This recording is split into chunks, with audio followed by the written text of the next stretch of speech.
Hai, ketemu lagi dengan saya, Anita Wijayanti. Hari ini kita akan membahas untuk materi tentang perekonomian Indonesia, dan hari ini kita akan membahas mengenai deregulasi untuk sektor real dan keuangan.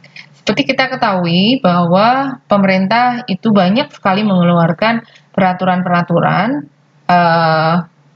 yang baik untuk jangka pendek maupun jangka panjang, dan peraturan-peraturan itu banyak sekali. Ada peraturan pemerintah, ada peraturan menteri, bahkan peraturan pemerintah daerah. Nah, peraturan-peraturan itu atau yang kemudian itulah yang kita sebut sebagai regulasi.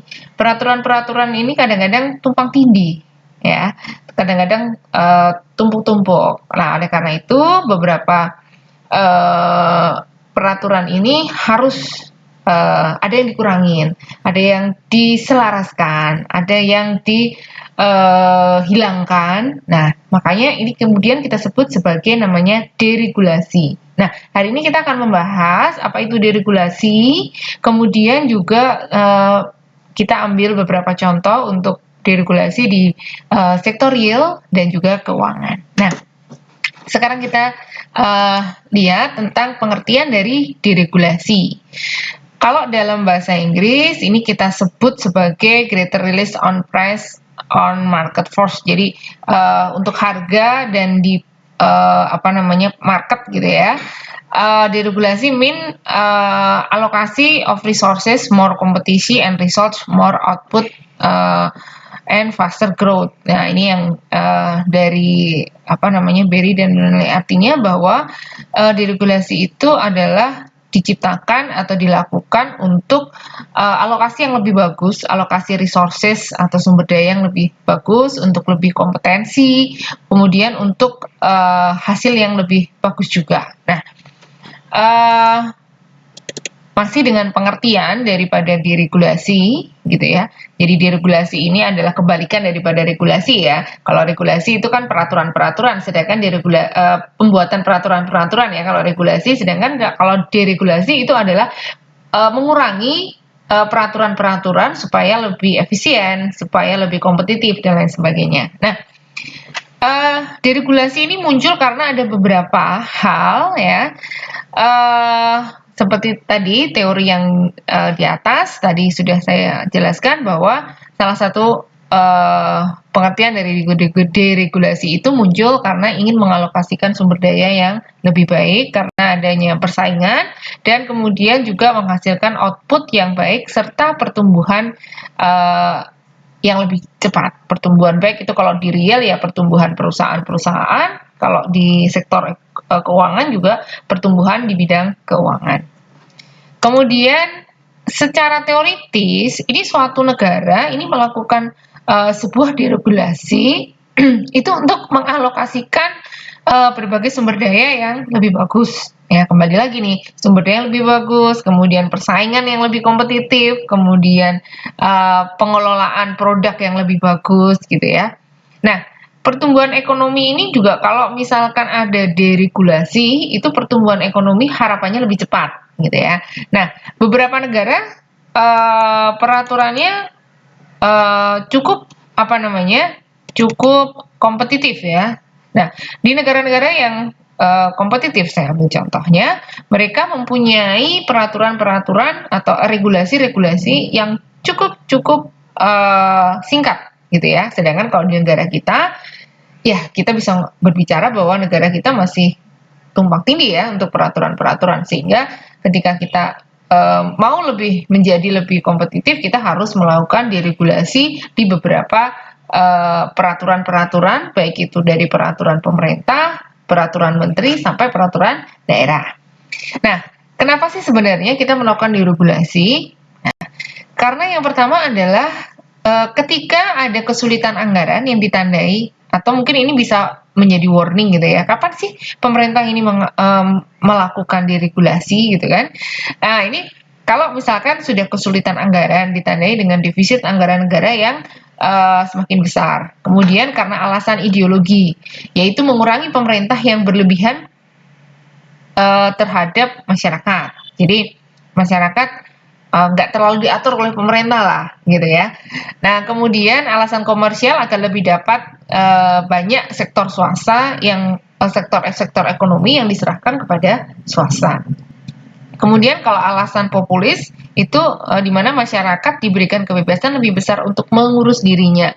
Jadi kalau seperti kita negara yang demokrasi gitu ya, ini masyarakat memang diminta untuk bisa mengurus dirinya sendiri. Kemudian kegiatan ekonomi juga banyak diserahkan kepada swasta dan lain sebagainya. Nah ini alasan mengapa harus ada deregulasi.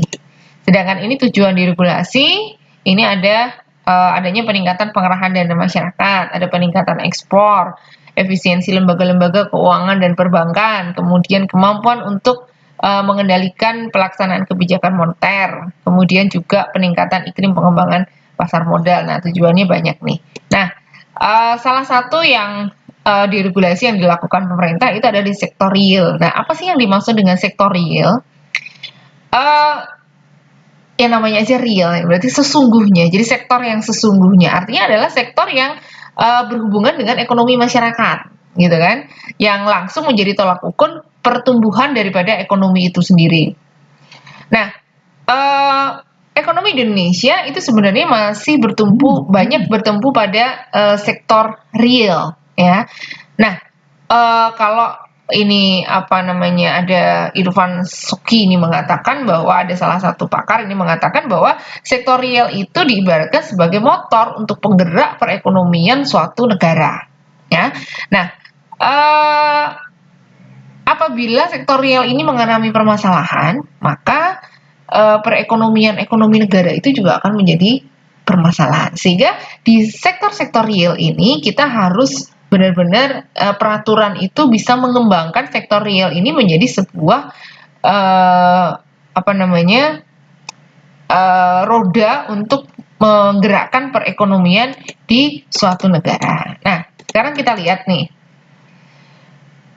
Di sektor real itu, sektor real itu menghasilkan output berupa barang dan jasa. Dalam menghasilkan output, sektor real menggunakan sumber daya manusia sebagai tenaga kerja. Jadi sektor real inilah yang kemudian ini akan menggerakkan proses ekonomi. Dari produsen ke user, ke masyarakat ya, kemudian ke retail, pengecer, semuanya bisa jalan kalau sektor realnya jalan. Nah ini, jadi betapa penting sektor real ini harus digerakkan. Nah, di sini kita sebut bahwa sektor real ini merupakan penyumbang PDB negara ya, pendapatan negara jika diukur pakai PDB itu menjadi sektor yang cukup besar gitu ya untuk diperhatikan. Nah, apa saja sih sebenarnya sektor real? Satu ada pertanian gitu ya. Nah, selama ini pertanian itu kayak di kanan kiri kan gitu ya. Kayak dikesampingkan, tapi sebenarnya inilah sektor yang bisa menyebabkan perekonomian suatu negara itu jalan. Pertambangan juga begitu. Kalau pertambangan sudah bagus sih ya, cuman recovery dari pertambangan itulah yang mungkin harus perlu diperhatikan karena in the long term, di jangka panjang, kalau pertambangan ini tidak disertai dengan recovery yang baik ya pasti tambangnya akan habis dan ekonomi kita juga nanti akan terganggu. Kemudian perikanan, nah ini yang memang lagi disupport oleh pemerintah ya, disupport oleh pemerintah, kemudian peternakan juga begitu, kemudian UMKM. Nah, ada beberapa contoh, ini di pemerintahan Bapak Jokowi di sini ya, sekarang ini memang banyak sekali regulasi-regulasi yang dilakukan gitu ya, mengingat begitu banyaknya tumpang tindih aturan yang ada saat ini, nah sehingga beberapa hambatan gitu ya, hambatan ini karena ada hambatan di UMKM nih contoh ya. Contoh regulasi ini menghapus beberapa kebijakan yang menghambat UMKM. Ini dilakukan di tahun 2016 ya. Seperti perizinan usaha untuk starting bisnisnya gitu ya. Jadi kalau ada 13 peraturan ya menjadi 7 peraturan. Jadi deregulasinya dari 13 peraturan menjadi 7 peraturan. Ya. Waktu kemudian juga dipangkas, jadi 47 hari jadi 10 hari. Biaya juga ikut dipangkas, kalau dulu itu 6,8 sampai 7,8, sekarang 2,7 bisa. Ya, kita bisa mulai usaha. Kemudian ada 5 izin, ya. Ada SIUP, TDP, izin tempat usaha, gangguan, AMDAL. Sekarang itu cuma 3 izin saja. Nah, dengan adanya deregulasi ini diharapkan UMKM itu akan sangat banyak tumbuh di Indonesia, sehingga roda pergerakan perekonomian juga akan jadi bagus gitu ya.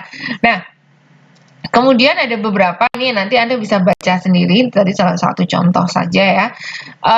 Misalkan ada pendirian bangunan, properti, pembayaran pajak, dan lain sebagainya. Ini merupakan deregulasi yang dilakukan oleh pemerintah di tahun 2006.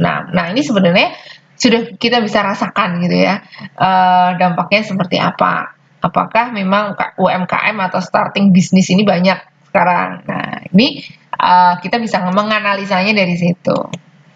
Kemudian ini juga banyak sekali contoh deregulasi gitu ya, tentang khususnya untuk UMKM ya. Nanti Anda bisa cari sendiri deregulasi di bidang pertanian, di bidang pertambangan, di bidang perikanan gitu ya. Banyak sekali. Nah, ini contoh saya hanya di bidang UMKM. Jadi beberapa contoh saja. Dan ini pun contoh ini sudah di tahun 2016. Nah, sekarang kalau misalkan kita menganalisa ya, kita menganalisanya dari aspek keberhasilan daripada deregulasi ini terhadap saat ini seperti apa, gitu ya. Nah, kemudian sektor keuangan. Sektor keuangan ini adalah seluruh perusahaan yang bergerak di bidang keuangan, ya, yang baik itu perusahaan kecil, perusahaan besar, formal, informal, yang memberikan pelayanan keuangan kepada konsumen, gitu ya. Ini masuk kepada sektor keuangan ya. Jadi kayak koperasi, simpan pinjam, kayak BPR dan lain sebagainya juga masuk ke sini ya. Terus kemudian juga lembaga keuangan lain seperti bank gitu ya. Nah, jadi kalau pengertian yang lebih luas, ini melingkupi segala hal yang termasuk perbankan, bursa saham, asuransi, kredit union, lembaga keuangan mikro, sampai pemberi pinjaman, money lender. Nah, ini juga saya berikan contohnya yang terbit tahun 2015 gitu ya, terkait dengan relaksasi ketentuan persyaratan valuta asing. Nah, kemudian terkait dengan launching skema asuransi,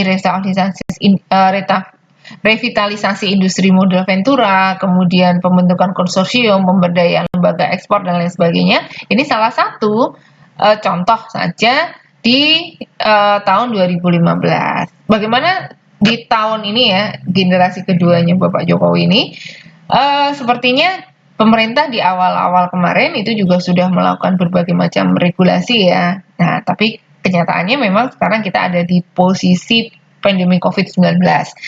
Nah, kalau di era sekarang itu sebenarnya deregulasinya nggak terlalu banyak melakukan deregulasi ya, tapi malah menambah beberapa regulasi dalam jangka pendek. Nah, di Google Classroom yang Anda bisa mendapatkan itu contohnya beberapa regulasi yang diberikan oleh pemerintah sampai pada saat ini. Nah, dari situ Anda bisa belajar tentang regulasi, deregulasi di bidang real maupun non-real. Nah, kalau ada hal-hal yang perlu diskusikan bisa ke WA, chat saya, atau langsung bertanya kepada saya. Oke, saya kira itu materi kita untuk deregulasi sektor real dan non-real. Terima kasih.